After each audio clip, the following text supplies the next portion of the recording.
You can't start the car. Johnny has the keys.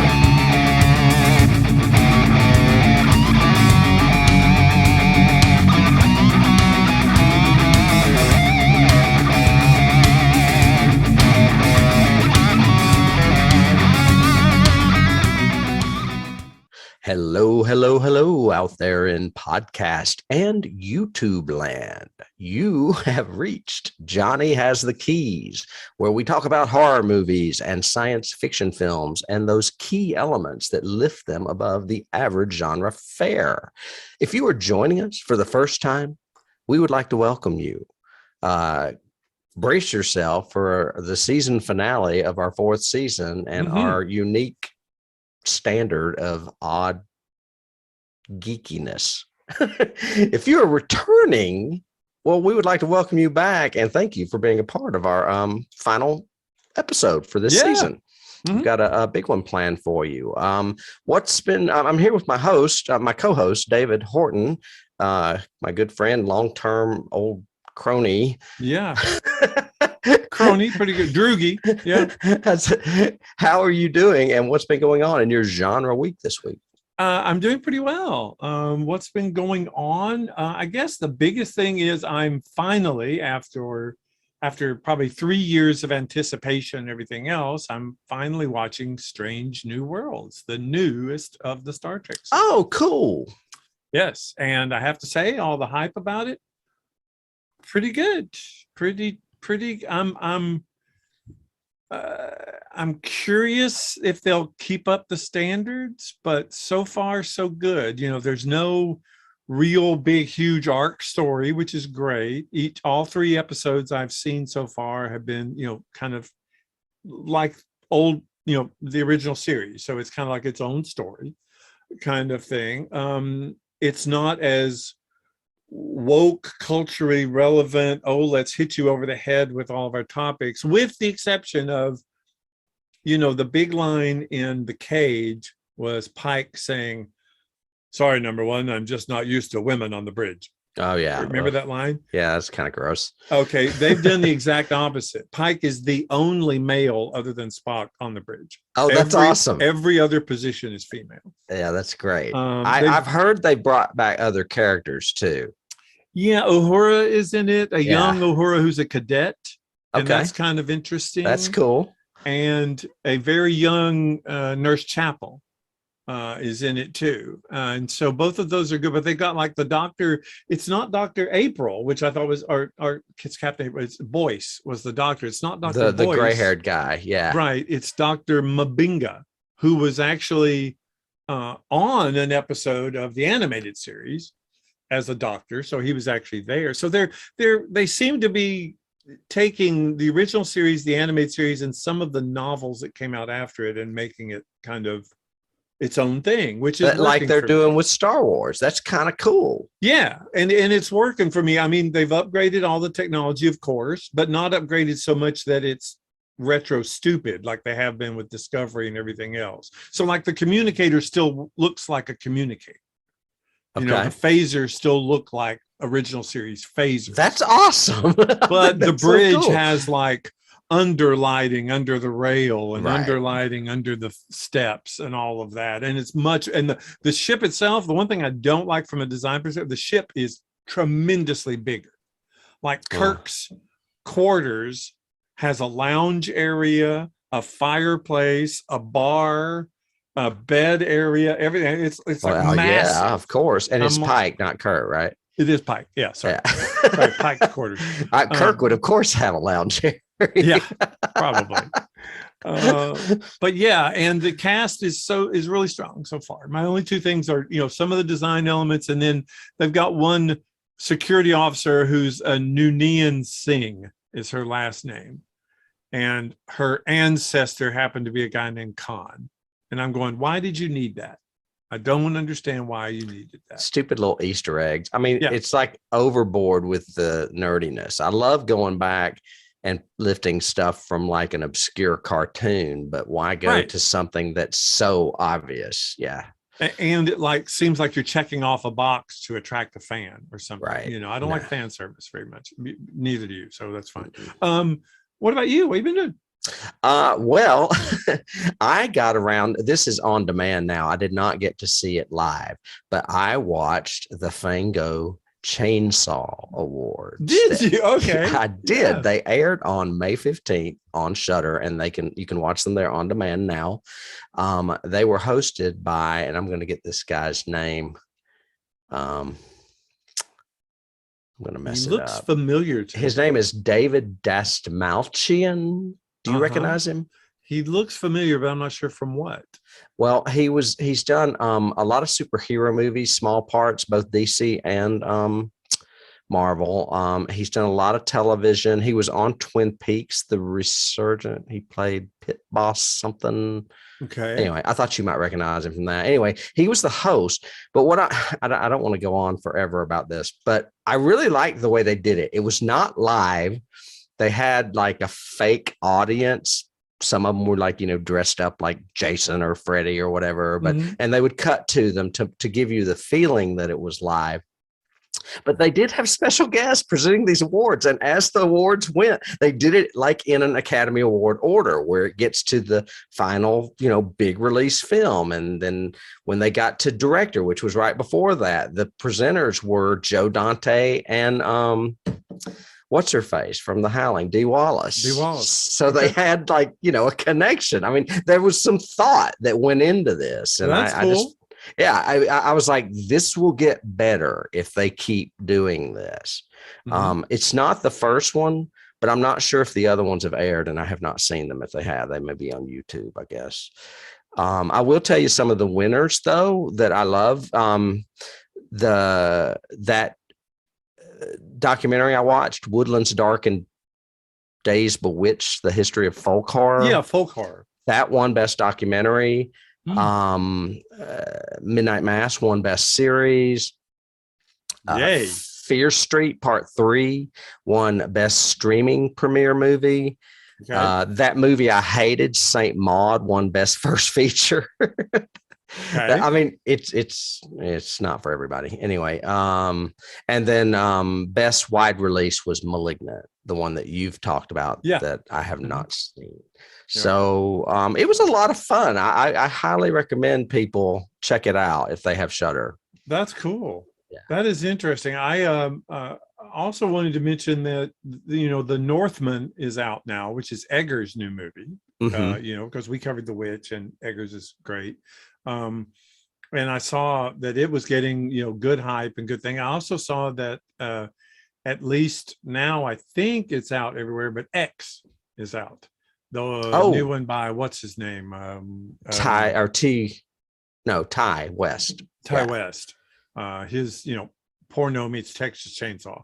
Yeah, I want to see that. So that's out now too. So everybody could catch up on it. Interesting. Because you mentioned, when we do awards for this, you'll occasionally mention, and it won, 3 Chainsaw. I'm probably going to do it more often now too. Yeah.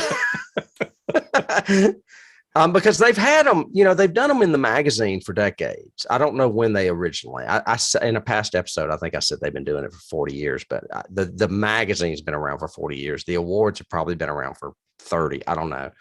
And then I guess they started maybe filming them a few years back for like maybe YouTube or something. But anyway, this year they were on Shudder, which is their first, I guess, big broadcast. I mean, again, compliments to Shudder. They are doing so well with horror fans and their actual, what they're putting on there. It's, I say it every time we mention it, but it's like, I wish there was a sci-fi channel that was the same way. I agree. But I think I really compliment them on whoever's doing their programming and whoever's doing their, their outreach to new and unique stuff, whether it's award shows or the documentaries. Like you said, that one, what was it, the 80s one, that each one is 4 hours long? In Search of Darkness. Yeah, there's part 1 and part 2, and now part 3 is in production. Yeah. There's that. Well, and they also, as far as their, and sci-fi, I don't think does this. They reach deep into the vault and find things you've never heard of, like those short films that fall into folk horror or just obscure shit, as well as the weird, creepy cover stuff you saw in the 80s on the shelves. I mean, they've got everything, just everything. So, Hmm. yeah, I mean, I highly recommend Shudder. For anyone that doesn't have it, it's worth, I don't know what it costs. I got in under a grace period. I think I pay like $5.99 a month, but it may be If you're a $6 or horror fan, $7.99 a month. do Shudder definitely. If you're a sci-fi fan, you're probably listening to us now, which is good. Oh yeah, Of what we're doing. This is our final episode, Tim. We're done with, put it in the books. 40. We did 40 episodes this year. Now, yes, I know there are other podcasters out there that are every week, but are they as good as us? I don't know. I don't think so. This is our 40th episode this season, and we're about to jump into planning and putting everything we're already planning, but getting ready to put everything together for the 5th season.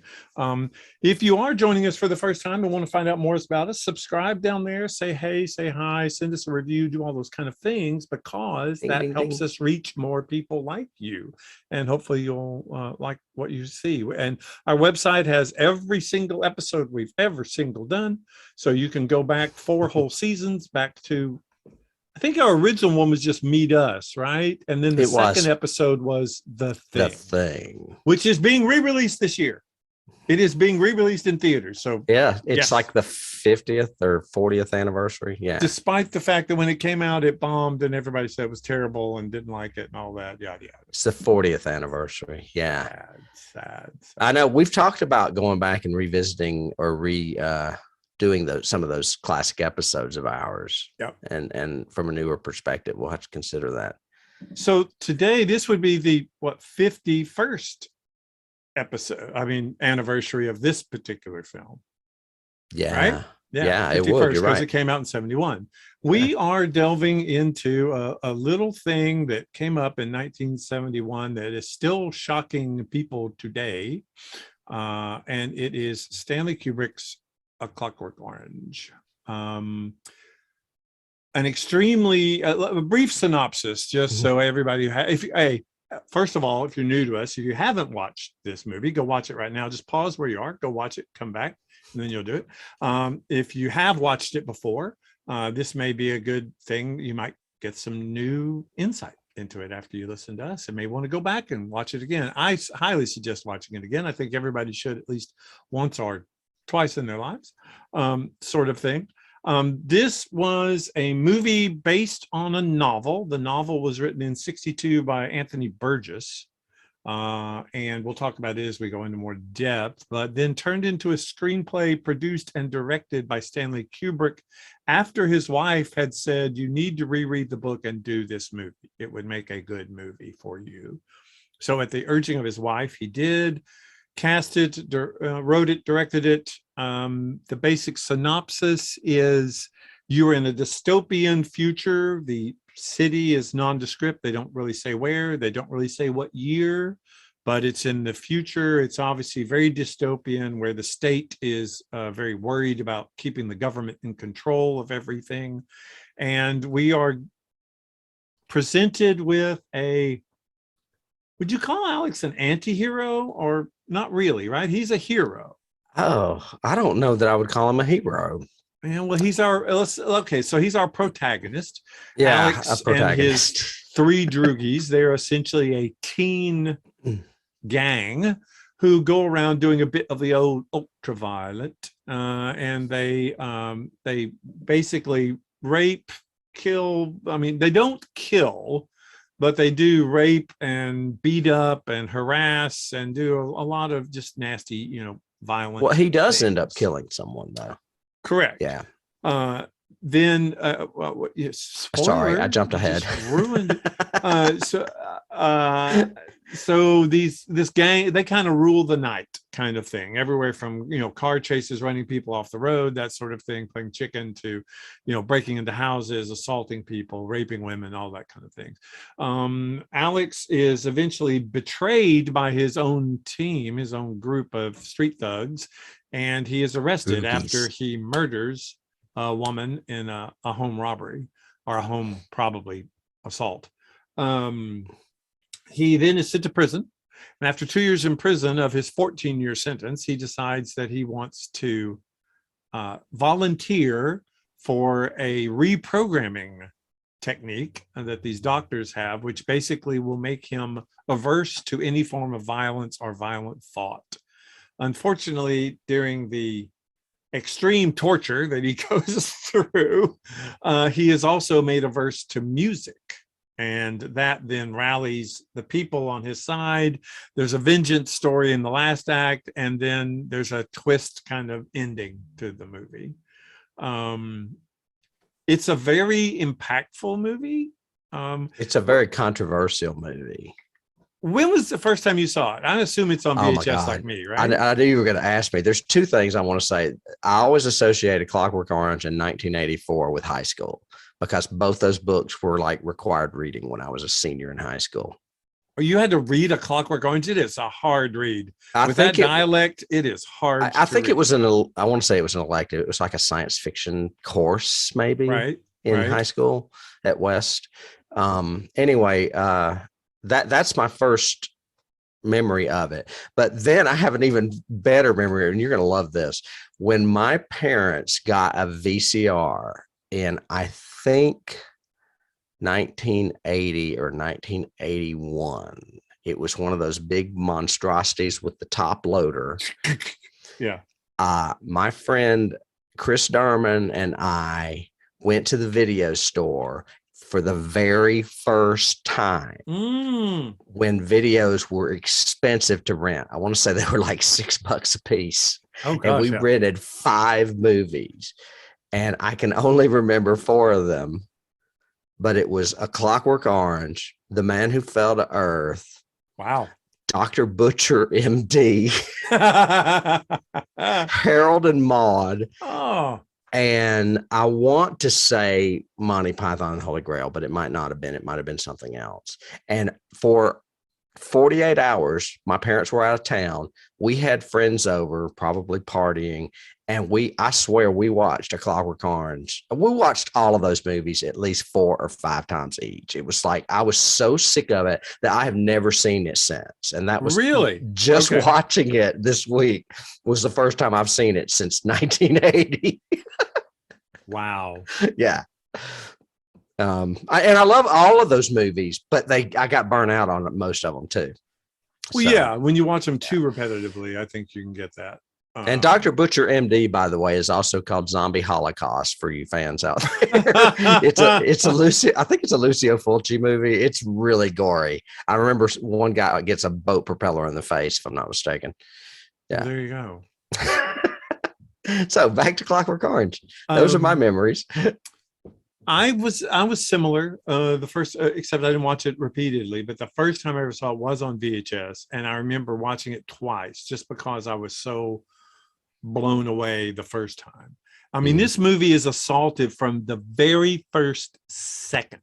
That downbeat of music and that red graphic. It's a full screen red.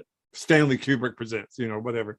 And I do want to say Wendy Carlos's music is excellent in this. I think even better than her work in The Shining, because it's the same composer. She's an electronic artist.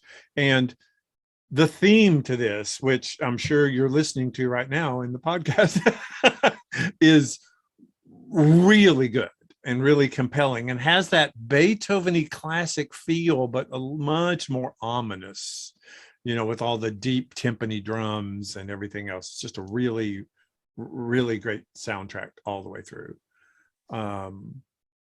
But this movie is not for everybody.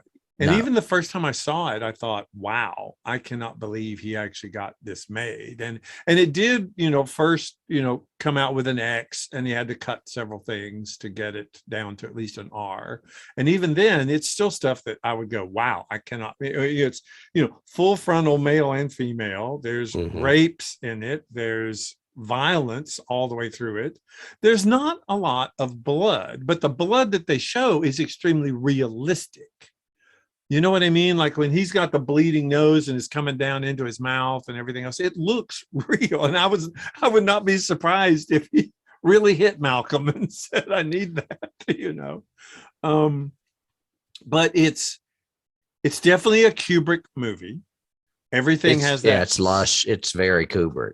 Everything has that very single point focus, which is, you know, his big gimmick kind of thing.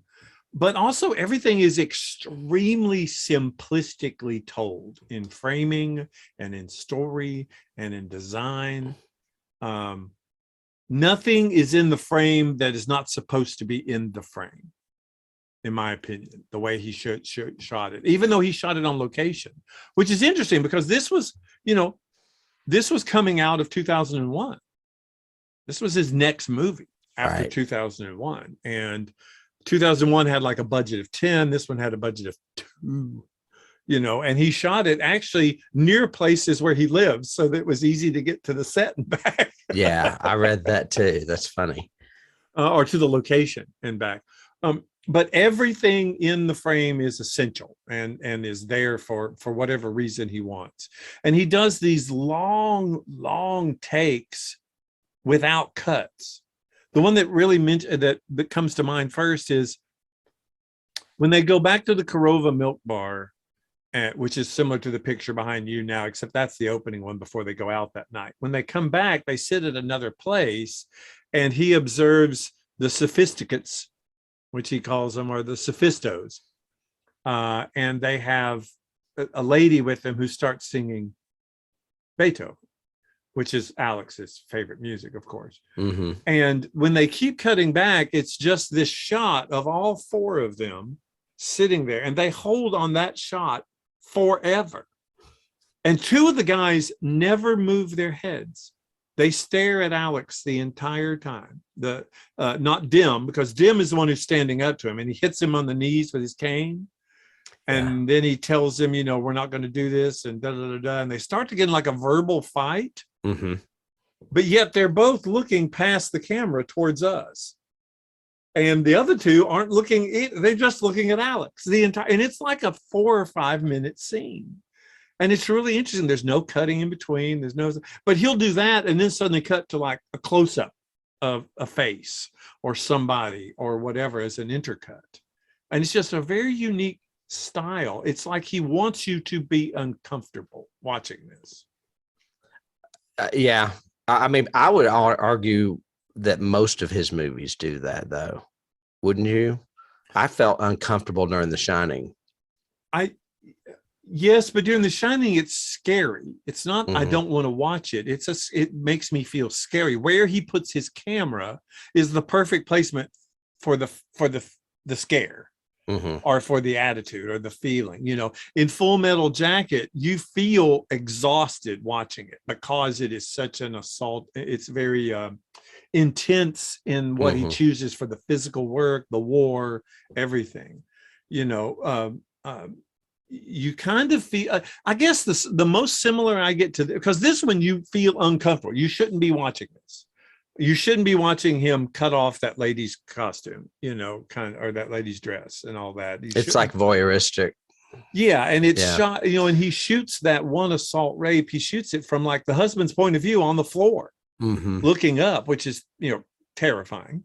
But what I was going to say was the closest I get to it is probably Eyes Wide Shut, his last movie, which is very voyeuristic. And you start to feel like, I shouldn't be in the room watching these 3 people with their masks on kind of thing, you know. I haven't seen that one. I've not seen as many of his movies as you have. But, you know, Barry Lyndon is not uncomfortable. It's a beautiful movie. It's very uniquely shot and told, and the great story. Was that in between this and The Shining?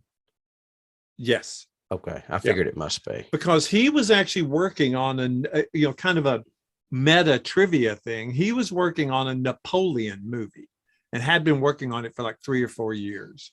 And then his wife said, no, you need to go back, because he had originally read the novel in like the late 60s and thought, even before 2001, and thought maybe I'll turn it into a movie, but he hated reading it because, go ahead. I was going to say, I have a note on that.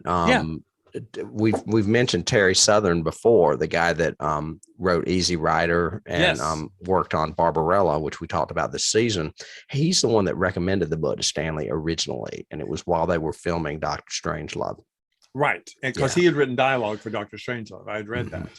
And he'd given it to him. Stanley read it, but didn't like read it. He found it very hard to read, because if you for those It of is you out hard to there, read. you should read the novel and do not get the annotated one. It's got several different versions, but the original version does not have an appendix. So you can easily check. If you go to the very back and there's an appendix with all of the dialect and like a vocabulary, that's a reprint that Burgess said he did not want people to do, because That's the version we saw in high school. yep, It that's had a the one I little had to read in high school. dictionary in the back. Yeah. And I think you and I took the same class only years apart, because it was, you had to read all of the major future dystopian. You had to read Brave New World. You had to read You sure did. 1984. You had to read A Clockwork Orange. And Utopia by Thomas More. If I'm not Utopia by mistaken. Thomas More. Yeah, all of it.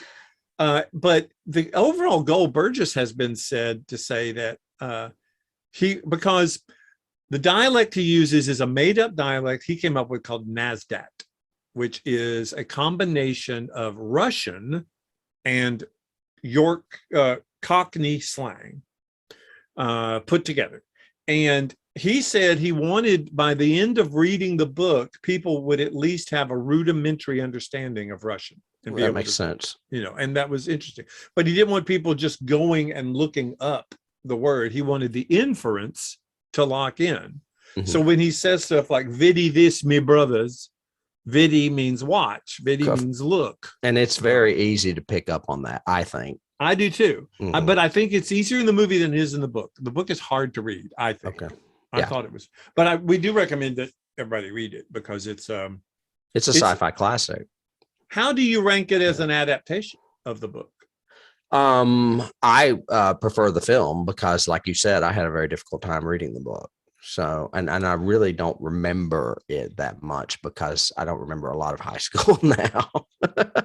Well, and there were some differences that he took. One of the ones was he didn't, in the novel, Alex is forced to take the program by the prison and by the government. And this he elects to. And he elects to, because Kubrick is adding this whole, free will sort of thematic, I thought, underneath it. In the original novel, there is, because again, the subtext that Burgess has talked about is this novel is about Alex going through his youth, which everybody has to deal with, and those impulses of youth, and then becoming an adult. And so he has a 21st chapter. So there's 21 chapters in the book, the original book. In the 21st chapter, Alex is actually out with a new group of Droogs. He's now been post-rehabilitated, so he can do violence again if he wants to. But he runs into Pete, one of his first Droogies, because the other two became cops, right? And Dim and the other one. But is it Julian? I think it's Dim, Julian, and Pete are the three Droogs. Because Julian's quite famous. We'll get to that in casting. But he runs into Pete, and Pete is married with a kid. He's getting ready to go to a game night with a bunch of his neighbors. Wow. And Alex says, "That's what I want. That's what I want to do." And by the end of it, Alex is a mature adult. He's 21 and he is an adult, and da da da. So it actually ends with a hopeful kind of ending. Kubrick did not do that at all. He did his version of it, which is basically Alex has gone back to his old ways and he's conning everybody, including the governor and everybody else. But he might have done it because in America, when that book came out, they cut the last chapter because they said Americans wouldn't like a happy ending. So we're only going to end it on chapter 21. I thought I would tell you that and see how you would react. Oh, that just infuriates me. So imagine one of your novels and somebody just arbitrarily, the publisher says, "No, we're not going to do that last chapter." I don't see how that's allowed. I mean, unless you sign something over, I guess. Well, I think it was, from what I've read in the notes, it was Burgess's first major release, and he didn't really have the clout any power. to say no. So that was the only way to get it released in the United States, was cut that chapter. And then later on, of course, in all the re-releases, it was in there. It was added back. I'm glad. the reprints. However, I do like what Stanley did, and I can understand why he did. I mean, as far as a cohesive, like a symmetry to the whole film, the ending does kind of make it full circle, I think. Don't you? Yeah, well, because I think, I was trying to, remember the book and then also watch the movie. And then like the second watch through, I was like thinking, okay, so this is like, thematically, this is like the individual against the state. Whether the state is the normal world at large, and the only way I can have my own part of it is to just be violent and take over and do my own thing with my own gang, or whether it's the prison system and I have to adhere to the prison system if I want to try to get what I want and get ahead, which is get volunteer for this thing, or whether it's the government, you know, kind of thing. So it's this punishment versus redemption theme, individual against the state. But then I kind of latched on the thing, and I found this YouTube guy who was saying the same thing, which was the overall thing of Stanley Kubrick's movie is control. Whether it's Alex controlling his own world or having to control his droogs and losing control of his droogs, whether it's the government trying to control crime and the populace, it's the prison trying to control the prisoners. And then at the end, it's Alex actually getting his control back, saying, I'm faking you all out because, right. I'm picturing Jesus and beating him with a whip, kind of thing. Mm-hmm. So I thought that was really interesting. And that works for the film. I mean, I totally see that in the film. And I think Kubrick kind of intended that. Yeah. I mean, I can't remember the book so well, but I mean, Kubrick is just a master, and it's every film he does that I've seen, it's like unbelievably crafted, and you can learn, and I don't know, it's overwhelming at times because it's so visual. We've talked about Spielberg manipulating people with music, but Kubrick actually manipulates with visuals. Yes, he does. He is probably the greatest at it, in my opinion. I love Spielberg. I love Hitchcock.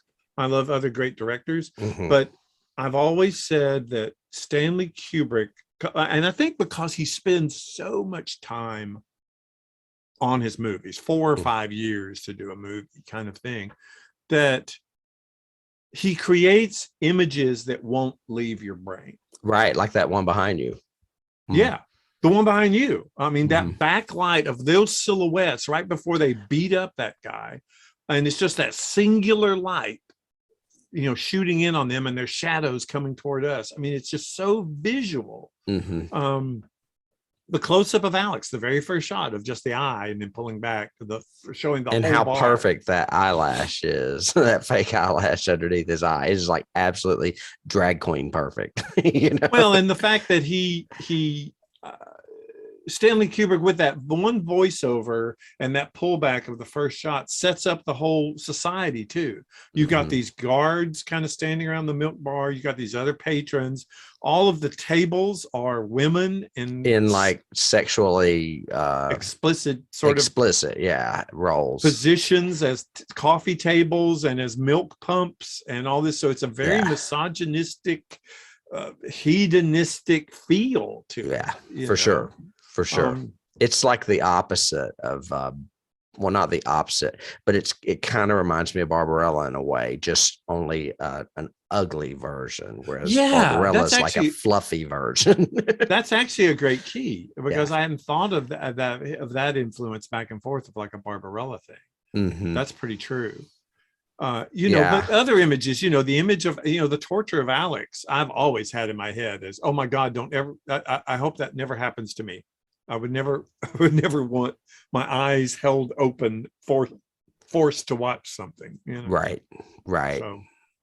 It's when we get to keys, and I guess maybe this is just a Kubrick thing.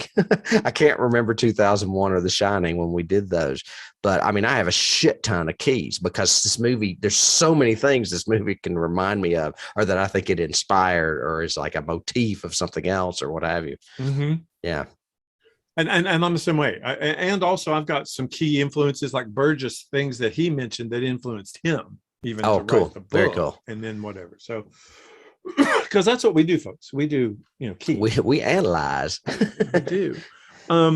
I'm just trying to glance at my notes. Were there any scenes that jumped out at you? Oh my God. All of them? Yeah. Well, I mean, the singing in the rain scene is obviously the one that most people remember from this movie, especially Gene Kelly, who totally hated it. I'm sure. Do you know the trivia about that scene? I do. Stanley wanted him to sing something, and he just kind of came up with it off the cuff, and he loved it so much. It's Malcolm McDowell, totally. He just improvised singing in the rain while he was kicking him, and Stanley said, "Keep it." And he spent $10,000 and got the rights or something. Yep. Yeah.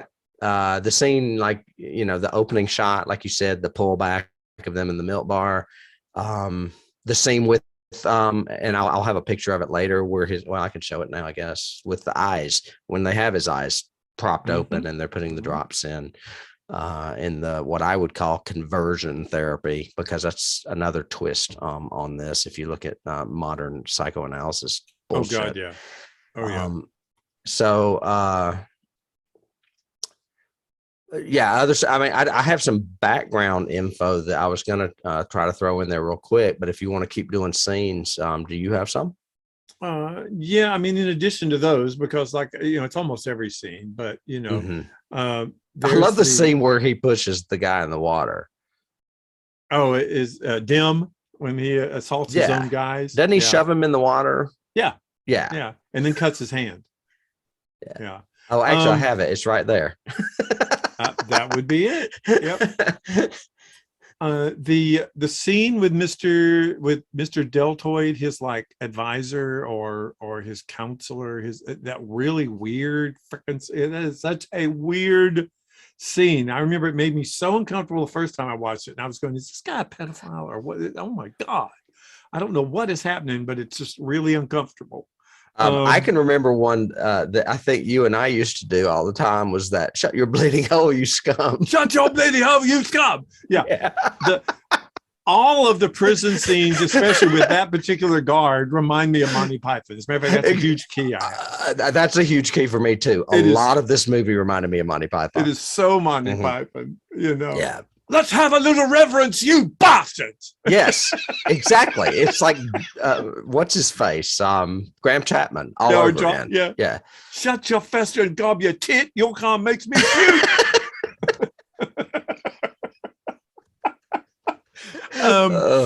The opening shot we said already. The time-lapse orgy scene to Beethoven's Ninth is just the fast motion one. Yeah. Yes. Yeah.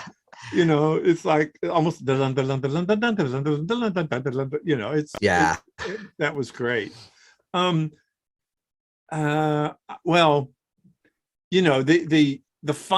his final crime with killing the woman with the huge phallus sculpture thing, just that sculpture alone makes I've got memorable. That guy somewhere. I've got his name. Make I think he's a famous artist.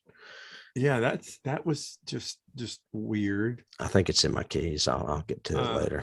I've always remembered the last image because it's that slow motion in the snow, almost like a red carpet. It's almost like Stanley was making fun of, this is what I think when I have to walk the red carpet at the Oscars, because it had like reporters and people lined up on the sides of the frame, and in the center is Alex and this girl, and they're naked in the snow rolling around, and you hear his voice say, "Oh yeah, I was cured all right."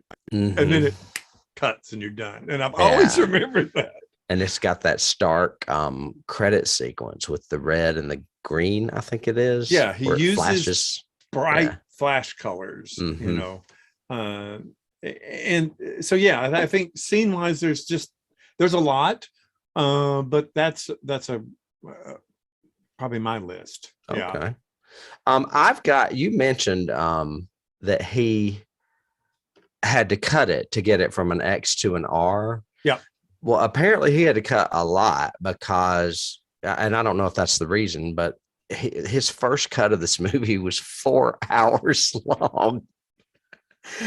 And they hired several assistant editors to help him with it, apparently. Well, you might know, was the because I've got it as my first question. Did they record the voiceover before they shot the scenes, or did they I shoot don't the know. scenes and then do the voiceover? Yeah, I have no idea. Because Malcolm McDowell cannot be praised enough for this movie. He is No. brilliant. He is in this movie. unbelievably talented. It's amazing how good he is in this film. Just the looks that he has to do, the holds he has to do. I mean, there are entire times when he's drinking that beer and staring at he doesn't even blink. It's like a Hannibal Lecter thing. Mhm. And I'm like going, dude, that took so much control. Yeah. No, I agree. But so I don't know if I'd be very curious to know when the voiceovers came, because they're so good and they match the visuals so well. Yeah, I mean, I don't know how that's done in most films. If it's done, I would think that sound is done following.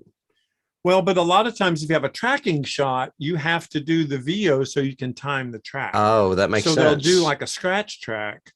It's like, I just saw a thing online where the girl that sang Never Enough from Greatest Showman, she was actually on Britain's Got Talent, the girl that sang it. And she admitted that that's not Jenny Lynn's voice on the movie. That's her voice. She did the scratch track. She's Marnie Nixon. Yeah, she did the scratch track, but they all liked it so much that they said, we're going to leave that in. That was brilliant. Right. So so a lot of times they have to, like, I'm thinking of that first shot we both love. So they have to time that whole voiceover for that pullout. No, I see what you're saying. And but it's perfect. His inflection is perfect. Yeah. And it's really good. You think there's any misogyny in this movie? He says as he drinks water, waiting for me to laugh.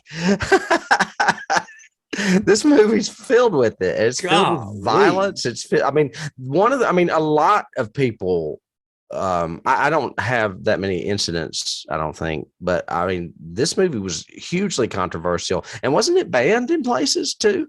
Stanley Kubrick actually asked for it to be banned in England. Oh, that's right. Because he got death threats. And there were reports that there were actual teenage gangs and crimes that were mimicking the movie. Right. And he said, I don't want that. So and the government agreed, but he banned his own movie in his own country. Right.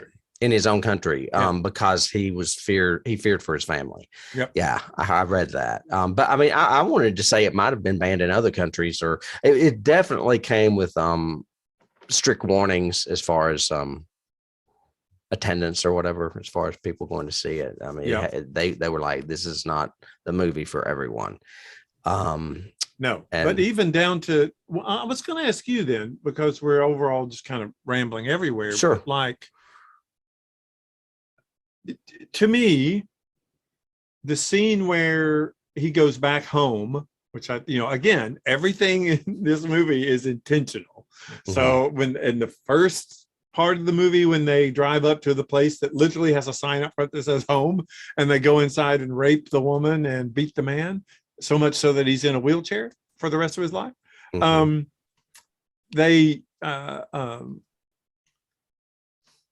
Alex ends up back there after he is brutalized by his gang members, former gang members who are now policemen who have abused him. And he ends up back there. They hold him underwater a very long time.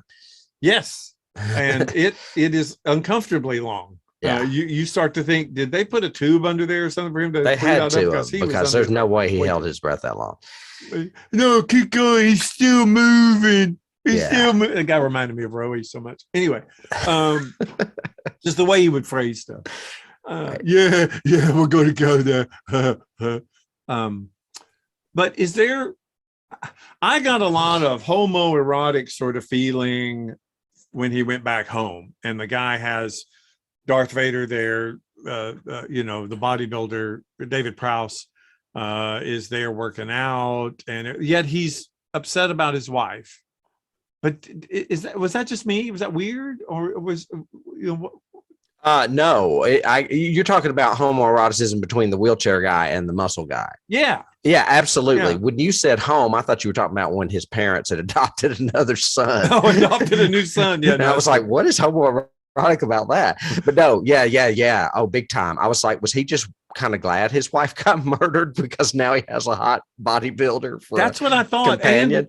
And if not, what was the intention of I don't know. Kubrick? What was if not the homoerotic part of it, then why does he have him in like Speedos and walking around and there in every shot from then on?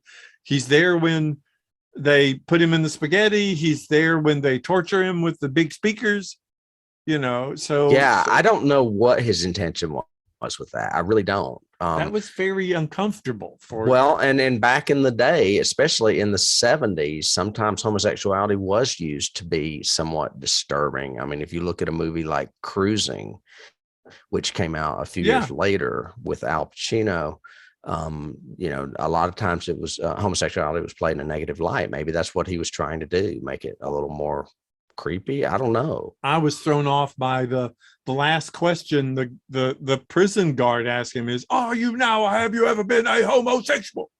Right. And right. I was like, really? Also it may not be so much the homosexuality as it's the age difference too, because he was an old man with a young woman and then he was an old man with a young man. So I don't know. Interesting.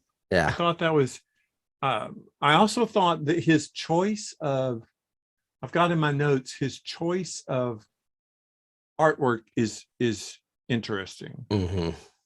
It's very iconic looking, a lot of it. And like all the whites and shiny. It's very sexual though. Very sexual. Like the mural in his house or his apartment complex with his parents. Every image on it has been a penis has been added to, or a huge tongue, or some kind of graffiti has been added to it. In his room, he has literally a splayed out woman on the wall in white. And underneath that, he's got a chorus of Jesuses dancing, which I thought was interesting. Yeah. When he goes and attacks the woman finally with the cat lady, all of her art is female explicit sexuality. Except for what he kills her with, which is a giant penis. Yeah, a giant phallus that he crushes her head with. Right. But I was good. I don't get it. Are all of these people just twisted? I don't know. I just was thinking if you are out there listening to this and you've never seen this movie, I know you want to see it now because of everything we're talking about. He killed her with a penis. Yeah. And that's in my notes. So even the rape woman has paintings of naked women on the wall. Right. There's naked art all throughout this film. It starts with the milk bar in the very opening shot. Yep. Yeah. Yeah, you better get and again, his choice, like the attempted rape of the girl by the other gang. That's one shot for like 5 minutes of that poor girl trying to get away from them and them literally tearing her clothes off and throwing her on the dirty mattress. Right. And it doesn't stop. And you're like going, okay, turn away, cut to something. Don't care. Don't want to watch anymore. Yeah, there's something to offend everyone in this. Hey. Oh, absolutely. I still have a few background notes. I mentioned that it was 4 hours before he cut it. All of that footage was destroyed at Stanley's insistence, which kind of sucks because it'd be really cool to see some of that stuff right now. Yeah. But he was big on that. He was big on destroying outtakes and stuff so that they didn't show up. It was released just over a year after principal photography began, which is unusually fast for Kubrick. It's like the fastest movie he ever made too. Well, and I remember the note that I took was from the guy, his archivist that I told you I watched that one documentary about. He's like this old hippie dude. You've got to watch it. I need to put it in the notes so you can find it. This, I don't think you told me about this. Well, he was Stanley's archivist since before 2001. Oh, okay. And had all of his outtakes. He was basically in charge of, lettering and numbering stuff and making sure that the archive stayed the same and all of that. And he talked about Stanley edited as he went for A Clockwork Orange. So he would like shoot all day, come and at least edit for 2 hours at night. Wow. Not That's what he a big just thing. shot, naturally, stuff he shot 2 weeks before. But so it was a very fast-paced edit process because he knew exactly what he wanted for again. So yeah, keep going. Sorry. Well, and then the only other thing I have was what you already said about how it was unavailable for viewing in the UK until the year 2000 because he had it yanked. I've got like, let's see, 4 trivia things. One is there was a theater version of A Clockwork Orange that came out in 1990. Oh, It wow. was actually by Anthony Burgess. He actually did all the music for it as well, because Anthony Burgess was also an extremely accomplished musician. He wrote concertos, operas, all kinds of things. So in I addition can't imagine seeing this in person. It's already assaulting enough on celluloid. To see it on stage would just be well, and I can't imagine a musical to some of these rapes, so that would be kind of crazy. But it was staged actually by the Royal Shakespeare Company. It's been staged by Steppenwolf Theater in Chicago, so it's had a theater background as well. This was not the first movie version of this book. Andy Warhol actually did a version of A Clockwork Orange, and it's called Vinyl. Wow. It came out in '65. It was never released in cinemas, so not a lot of people have seen it, but you can find it and watch it. Most of Andy's stuff is pretty bad. Yeah. Yeah. And it was kind of a pirated ripoff, everybody thinks. That's why it never appeared in cinemas, because, you know, he read the book and then said, oh, wow, I can do that. Let me do that as a movie. Well, I'll give just to reach back to what we were saying about Shudder earlier. You can see both Andy Warhol's Frankenstein and Dracula on Shudder too. Okay, there you go. With Udo Kier. Nicholas Roeg. You know who Nicholas Roeg is? I do. He's the Australian director that did The Man Who Fell to Earth. Yes, which I talked about earlier. Correct. That's why I wanted to save it and bring it up. He bought the rights to this novel and was going to turn it into a production, but the production fell through. So funny that you say that, because I have notes about someone else that did that. Interesting. Yes. Shot in London. Let's see. Stanley has been quoted as saying that he designed this movie to disturb the audience. Obviously, which he did a great job of. He said that it was about a dream about what is repressed in every human being. And he said there will be times in this movie which, as depraved as it is, you really wish you were doing it too. Wow. Ooh, that's a bold statement. But let's see. I got Burgess there. That's a key I'll say for later. I was gonna say I can move on to casting. It kind of falls in with what I was talking about. Well, and my last one was, I did say that Darth Vader's in this because that is David Prowse. It is David Prowse. Julian, the big bodybuilder. Right. And I was speaking of casting, there you go. Yeah, I was thinking he was one of the Droogs, but you're right. He's the bodybuilder. Yes. Well, this is kind of in casting, but you mentioned that someone else tried to Nicholas Roeg purchased it or whatever, tried to purchase it. Anthony Burgess originally sold the movie rights to Mick Jagger for $500. Jesus. Because he needed quick cash, and Jagger intended to make this movie with the Rolling Stones as the Droogs. Oh God, no. That would be so strange. That would not work. In my but then he resold the rights for a much larger amount. Do you know who was then considered to direct this? And you're going to be like, oh my God, this makes perfect sense when I say it. No, I don't know who. Ken Russell. Yes, I was going to say Ken Russell. I mean, because there's so many parts of this movie that remind me of Ken Russell when I'm watching it, especially all the sex and the flash stuff. Anyway, he was nominated to direct it because his style was considered well suited, as we said. And had he got it, he was going to cast Oliver Reed as Alex, which I would have loved. I would have loved that. That would have been interesting. That would have been a very, very good film as well. Yes. Anyway, so we'll move on to the actual film, which we are talking about, and its star, Malcolm McDowell.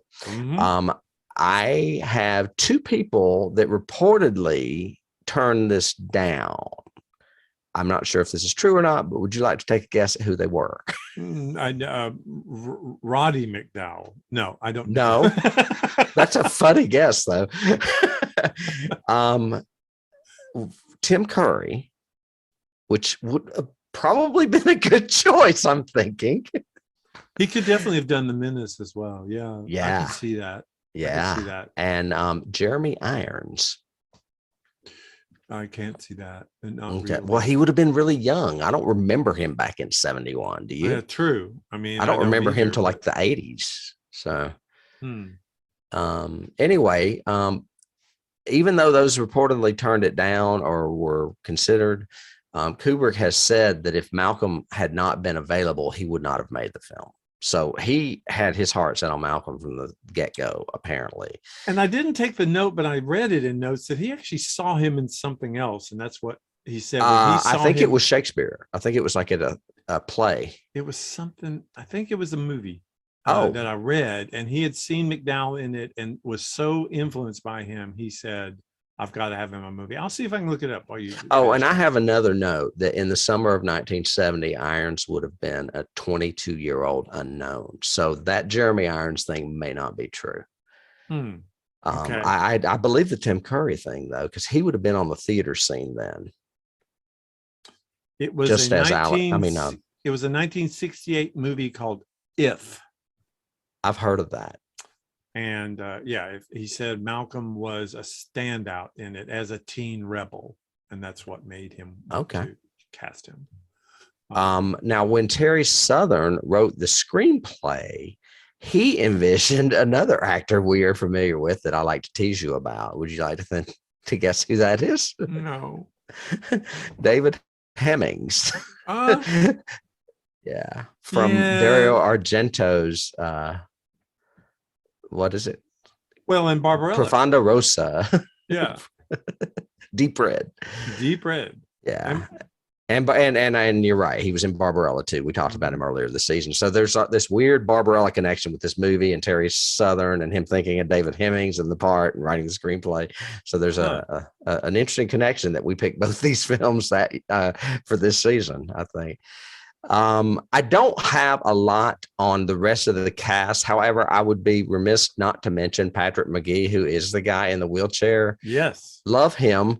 I remember him most from one of those Tales of the Crypt movies from Hammer in the 70s.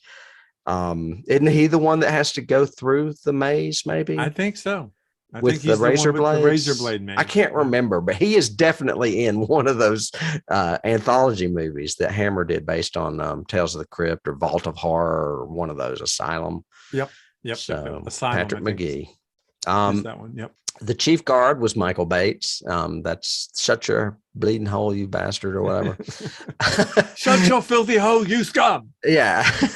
And then, like David just mentioned, the bodybuilder David Prowse is better known to folks in our world as Darth Vader, the physical form of Darth Vader. James Earl Jones, of course, voiced the character. I have some awards I can move on to since there's not much on casting. Well, while we're on cast just for a second, I did think it was, because both you and I come from an acting background and everything. I think it's very interesting that everybody's performance in this is somewhat quirky, odd. It's almost like a very art filmy sort of approach to acting, except for Malcolm McDowell's, which is very realistic to me. His reactions are very realistic, with the exception of maybe the last scene where he's in the hospital when he's doing the that was overdone. But other than that, he's very, but everybody else is weird like that. Mr. Deltoid has that, and then the guy in the wheelchair is very, looking intense, the thing. And I wonder if that's why I get a Monty Python feel from it, because it's almost like a caricature. Almost all of them are these caricatures, and again, a decision that obviously Kubrick made and said, do it that way. Dim is not just dim in his name. He's the one that sounds like the stupid The dumb one. Yeah. redneck henchman, Mhm. yeah, let's hit him in the head, yeah, Right. kind of thing. And I'm wondering if he wanted that caricature, cartoony sort of thing to make Alex seem more realistic, because, again, McDowell, he can do that terror of it's a sin and screaming with his eyes being held open because he's hearing Ludwig, to that turn on the charm, what have you got there in your hand, me lovelies? With the two girls and seducing both of them back to his house. And then he can be intimidating with the Droogs, and then turn it all nice and for the preacher at the prison. I mean, such range in this movie. It's Right. just great. I don't have a note for it, but you mentioned that he had seen him in the movie If. And Yeah. I read somewhere that one of the reasons he's in this and is so good is because of his Shakespearean background. That would make sense. I mean, he had to do a bunch for it. Right. Yeah. I mean, it's like it's a performance like you would see from like Anthony Hopkins or somebody of that caliber, I think. Yep. Yeah, I agree. for sure. And I do think Tim Curry could have handled it, though. It would have been interesting to see Tim Curry do it. Yeah, I agree. Yeah. I think that would have worked. As far as awards, this is the first science fiction film to be Oscar nominated for Best Picture. Did you know that? I did not know that, but I'm glad it was. Because it should have been 2001, and instead it was this. Again, well, it was probably Oscar playing catch up the way they do. Right. Oh, we're not going to give it to Peter Jackson for Lord of the Rings, but we'll give it to him for his third Lord of the Rings. Right. Because we didn't do it the first time like we should have. Right. Yeah. Right. Yeah. It was nominated for 4. It didn't win any. It was nominated for Best Picture, Best Director, Best Writing, and Best Editing. It is one of only 2 movies rated X on its original release to be nominated for Best Picture. The other being, Midnight Cowboy? this. Yeah, Midnight Cowboy. Yeah. Exactly. Mm-hmm. It was also nominated for BAFTAs, more because, England does that. But they did not win any. It did not win any either. It was nominated for art direction, cinematography, direction, film editing, screenplay, and soundtrack. So they gave it like double the amount of nominations that America did. Wow. However, I will mention one other, since this is an earlier film. I don't have Fango or the Saturn Awards, but the Hugo Awards gave it Best Dramatic Presentation, and it won. Should have. And it was accredited to both Kubrick and Burgess. So they gave it to the 2 of them. And lastly, it is on a little list that we hold in high regard. On the 1001 movies you must see before you die, edited by Stephen J. Schneider. So excellent. There you go. Last notes I have before we jump to keys are, I love the fact that he has micro cassettes. That's what they view as the future of digital audio, or these little bitty baby micro cassette tapes. Yeah. The drinking out of the denture scene, that's another one that is just a quirk that you would not think of for a scene, but he puts it in there and you go, oh my God, that's just disgusting. Yeah. He does that great shot at the record store where he's going around and around and around all of the, all the little kiosk kind of stuff, and ends up with the 2 girls. Did you notice when he's there, before he goes over the 2 girls, what's in the middle, what the vinyl album is in the very center of the frame? One of them is Pink Floyd and one of them is something else, and it's because he wanted to get them to do the music at one point. I read. Yeah, one of them is Pink Floyd and the other one is 2001. The soundtrack for 2001. Right. And at one point he had, I guess, went to Pink Floyd about scoring it, because they were doing movie soundtracks at this time. Mm-hmm. They may have done that movie If. I know they did a movie called More, but they were British films, so I'm just not that familiar with them. Right. Yeah. I've love the fact of Pomp and Circumstance being used for the prison inspection. That typical graduation song was great. And the fact that you can use shots of Hitler and the Nazis while you're playing Beethoven. That was just genius of juxtaposition of images. And then my last Ludwig one is van. a bit of the old Ludwig van. Yeah, and the red vino went to flowing. That's another good. And speaking of quotes, the one quote that I have, which I think is kind of prescient for this movie and its influence as we're transitioning to keys, was he says, "It's funny how the colors of the real world only seem really real when you video them on a screen." And that is wow powerful. That's like a paradox or something. It's like windows within windows. Yeah. But the whole thing of, for Alex, his world looks more real on a screen. And I'm going, wow, that says a lot about, society today, even. Yeah.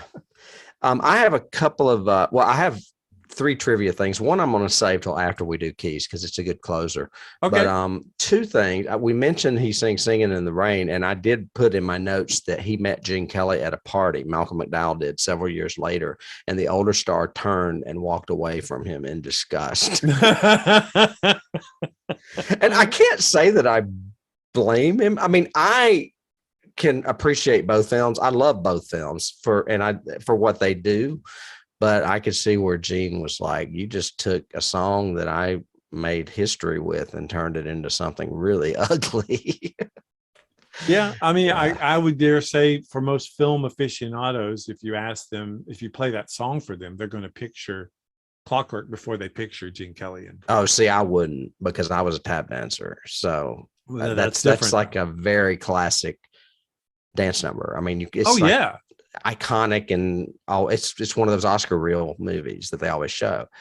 So we did when I was doing a show once at a semi-professional theater, and part of the musical review show, and one of the numbers was Singing in the Rain, because we actually had rain curtains, so it would actually rain on stage. Oh, cool. And let the actors do that and everything else. But we were doing a brush rehearsal once, and I don't know where he got it, but one of my crew guys came on stage with the nose. That's hilarious. Nose that the Droogs wore. That's very Monty Python too. I thought, wow, that's real. Yeah.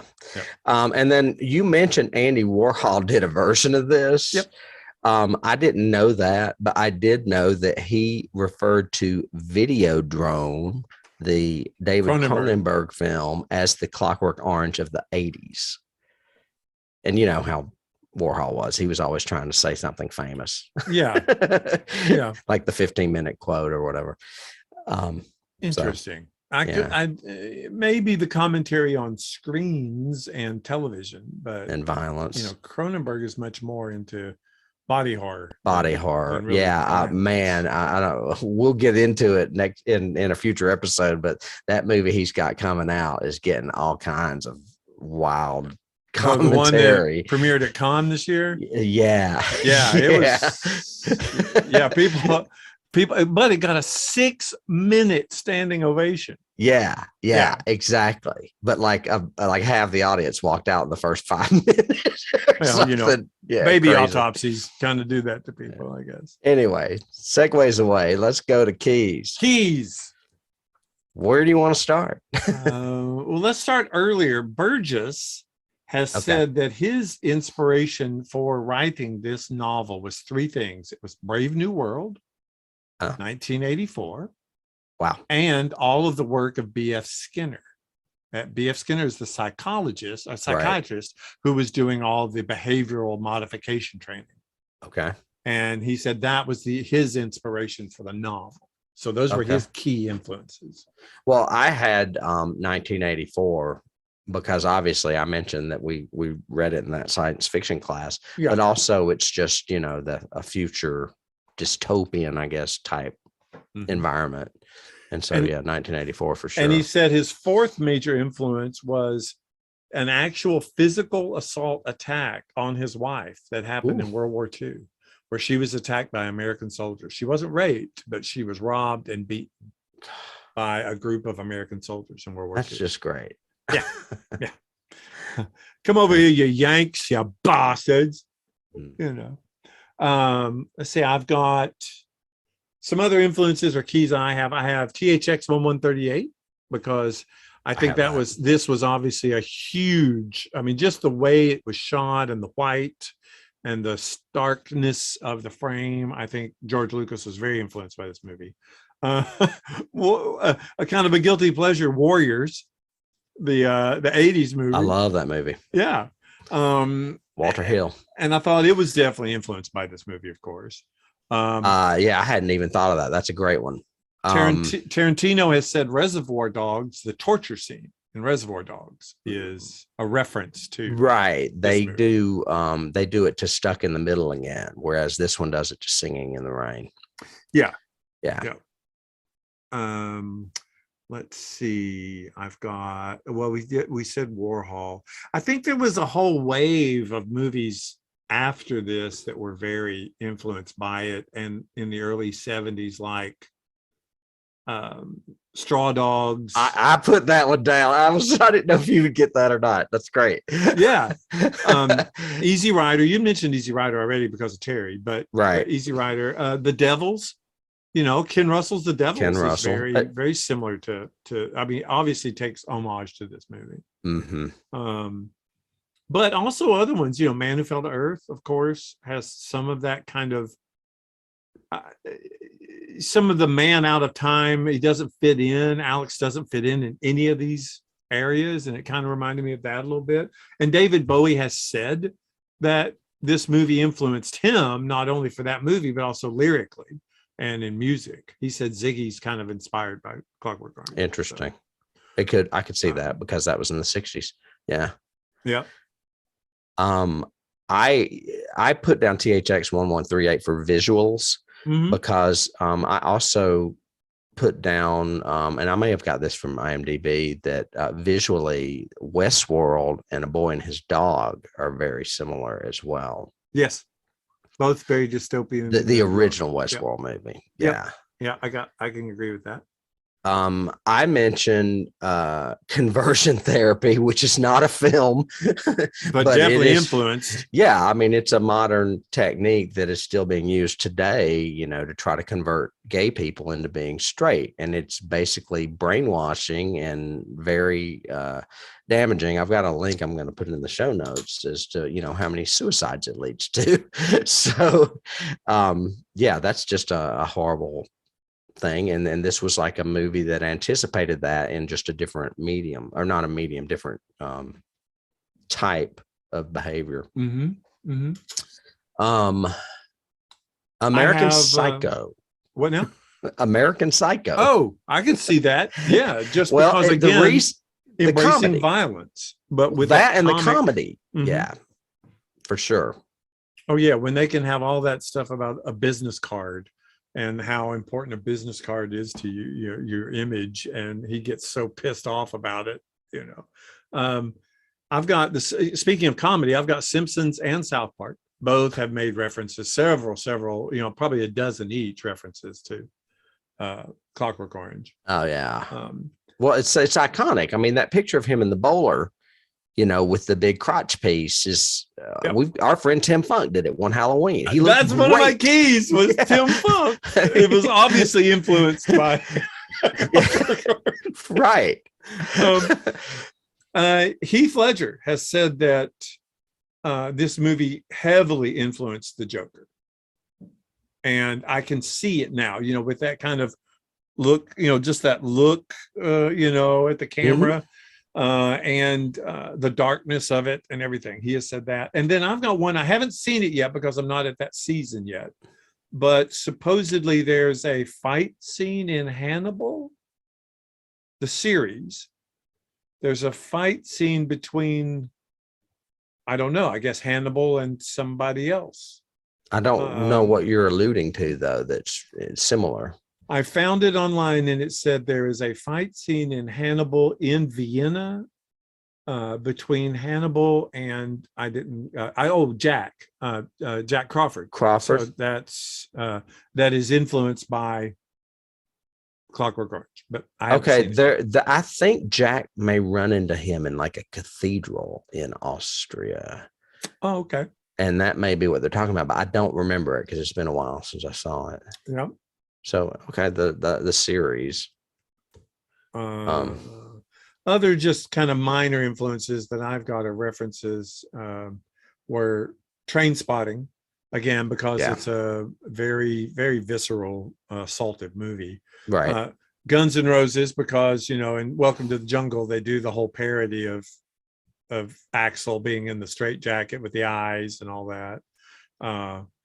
U2, because U2 actually did one of the stage versions. They supplied the music for the stage version. U2? Yeah. Bono? Yep. Wow. Weird. And that's my capper there. Okay. Bono. Well, I have a few. As I mentioned, you've mentioned some of them. As far as home invasion movies, there's a movie called Funny Games that is a very disturbing movie. It's a foreign film, which is on our list. We haven't done it yet. Yeah. And then they did an American version with Naomi Watts, but I like the foreign version better. Wasn't there a version of something called like The Others or something like that? And that's a home invasion one where they wear the burlap sack masks or something? I think it's called The Others. That's the one with Liv Tyler, I think. Yeah, I think so. Yeah. I mean, there's a lot of home invasion movies. For that matter, we could put that one with that Flanagan did, Hush as well. Yeah. Because home invasion is a very terrifying. It's a very horrifying thing that is done really well in this film, in Clockwork Orange. When he rings the doorbell, oh, my car broke down, I need some help or whatever, and then they just bust in, rape his wife, and kill her. Well, you just reminded me of one that because it's the movie I never recommend to anybody and don't think they should ever watch, Henry, Portrait of a Serial Killer. Oh, I love that movie. Remember when they do the home invasion and the rape and murder, and then it just shows them sitting on the couch watching it because they videotaped the whole thing. Right. That's very influenced by this, that kind of ultra violent. Well, and that's a good segue to what I was going to go to from home invasion. Is I think a lot of the late 70s exploitive movies probably came from this, like Last House on the Left or I Spit on Your Grave, those really violent movies that were not big budget movies. I think, it's like if Stanley can get away with doing this on the screen now, we can. What have makes perfect sense. It kind of reminds me of maybe this was the cinema equivalent of like Grand Guignol. The 50s kind of did it though too, with all of their kind of lower budget, really bloody sort of Hammer films. Yeah. But Stanley kind of made it mainstream for everybody to do it, which is what Grand Guignol did to theater. It's what Silence of the Lambs did for horror in 1990 too. Yeah. Same thing. For sure. Okay, I got Funny Games, Reservoir Dogs, Trainspotting. I said The Shining because lots of this movie reminds me of The Shining. The tracking shots, the credit sequence reminds me of The Shining for some reason. Even just the flash of color, the way the words pop on the screen. Remember how it would go Tuesday or whatever, And, that reminded me of The Shining. I put The Walking Dead because in this movie, and you mentioned this, and I'm going to come back to it before we close, we don't know, is there a hero? It totally flips the whole who is the hero thing. What's worse, the bad guy or society itself?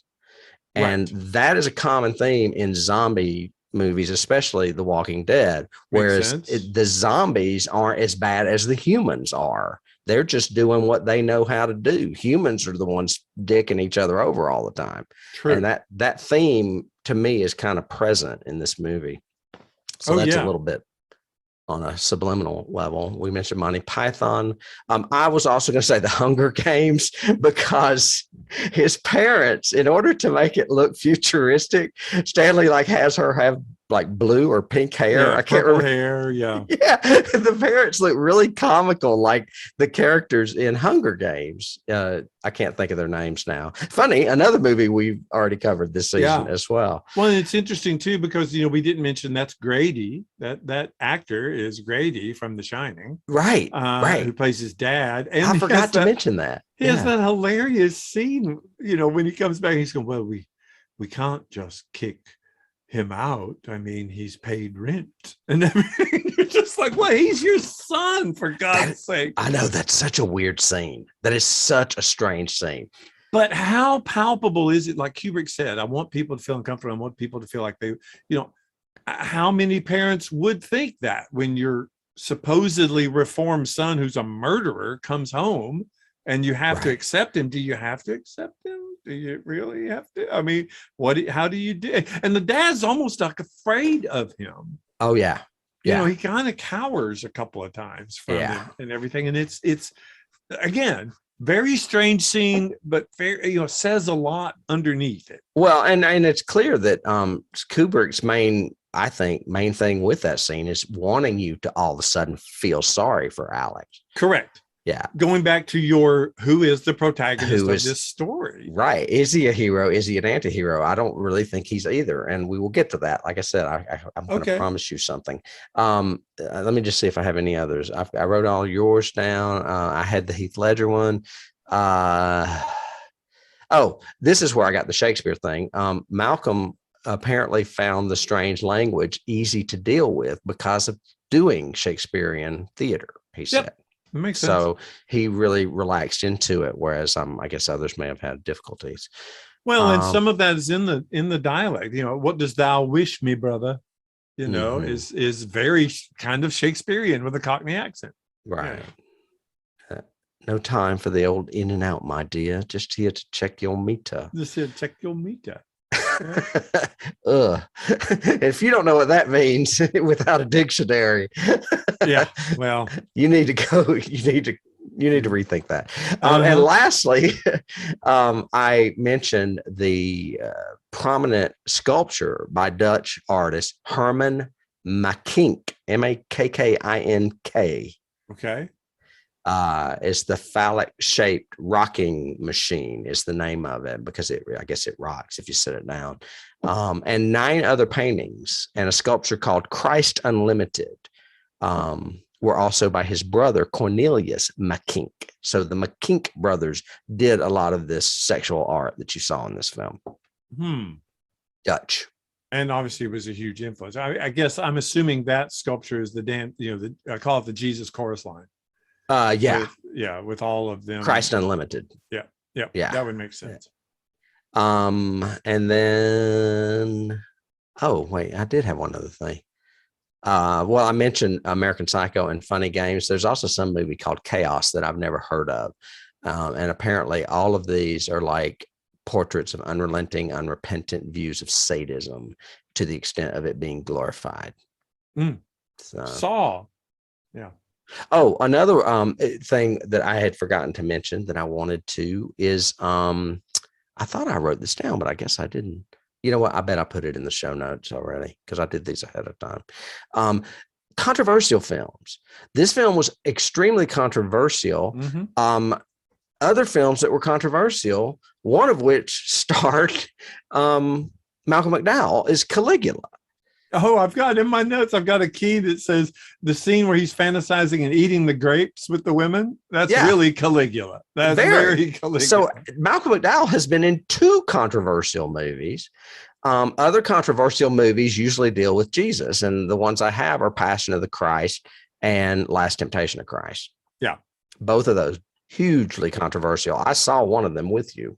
Well, like I said, I think he intended to offend people in a lot of this in different ways, and even religiously. I mean, supposedly he is reading the Bible and getting off on it because he is talking about, he doesn't like the latter part of the book as well as the first because of all the old in out in the first. And, except for the part where he's flaying Jesus.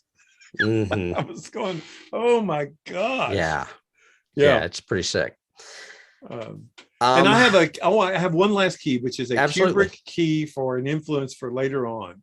When the writer at home realizes that the young man he just let in and take a bath in his bathroom is the same man that raped his wife in front of him and beat him. When he realizes that, the shot is on the floor, looking up as he leans against the door, and it is the freezer. It's the freezer shot from The Shining.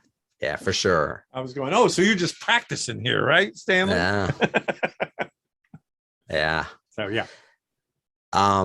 This is what I was saving for last, because you kind of started off this way, and I wanted to come back to it because I forgot I had it.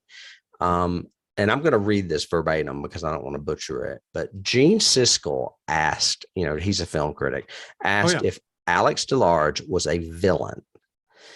Kubrick said, quote, "It is inappropriate to talk about the characters in A Clockwork Orange as heroes and villains. The film is satire," he said.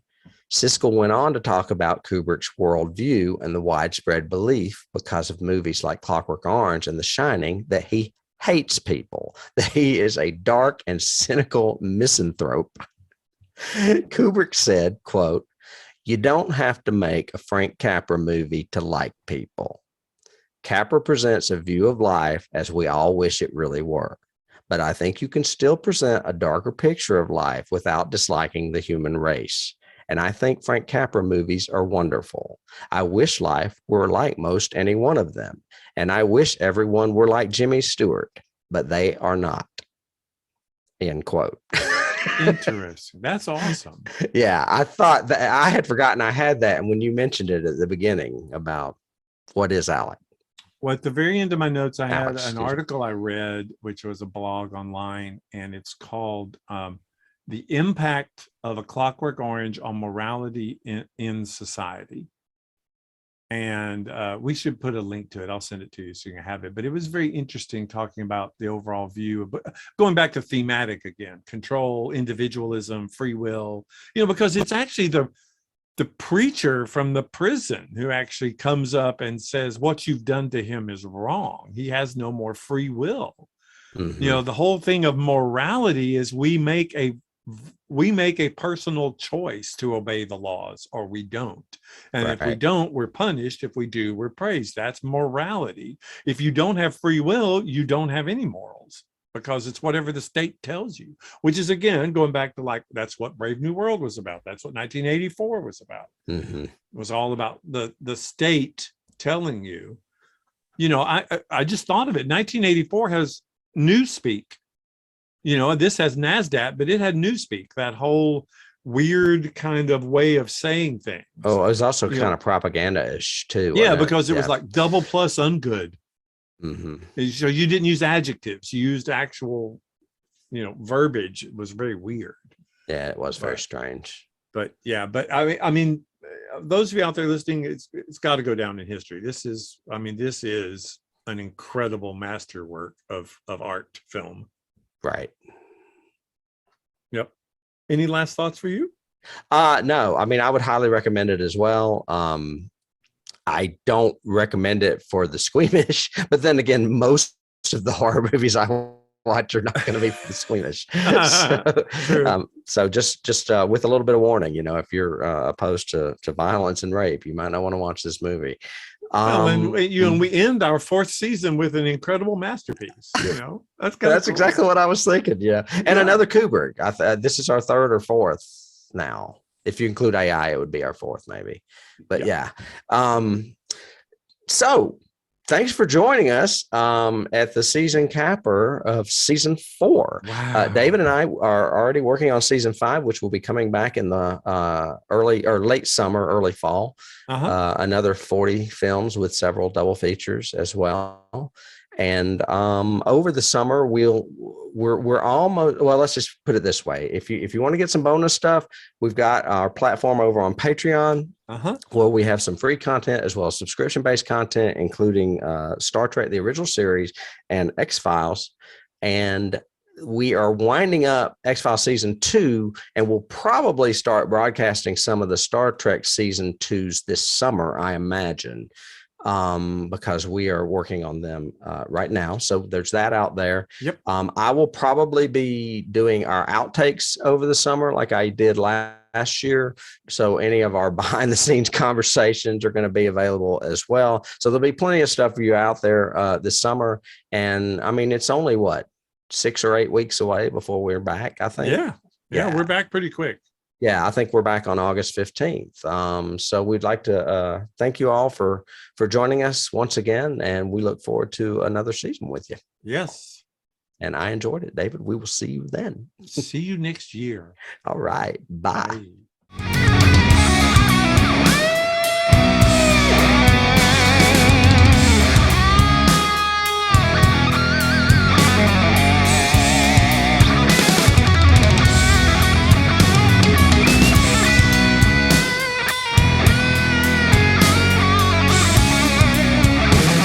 You can't start the car. Johnny has the keys.